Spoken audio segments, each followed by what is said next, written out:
สบายทุกคนตอนนี้จอยก็อยู่ที่น้องเขียวเมืองงอยหลวงพระบางคือแบบว่ามันงามแห้งเลยทุกคนอยากให้ทุกคนเบิ่งแบบวิวนี่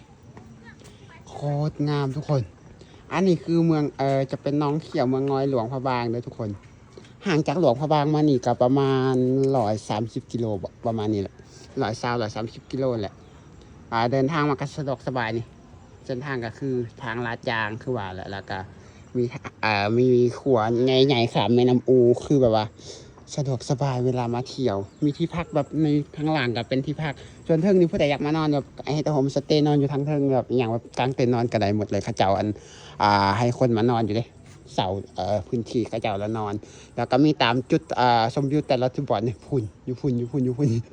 แต่ละบ่อนมีแต่จุดชมวิวนะทุกคนแล้วก็จุดชมวิวแต่ละบ่อนนั่นก็คือสามารถขึ้นไปนอนได้ส่วนแล้วก็ข้าเจ้าก็มีวันให้คนไปนอนอย่างแบบนี้นะมีแบบโฮมสเตย์ให้คนนอนบรรยากาศโคตรดีนะทุกคนอยู่ที่น้องเขียวแล้วพบกันในคลิปหน้าแล้วบ๊ายบาย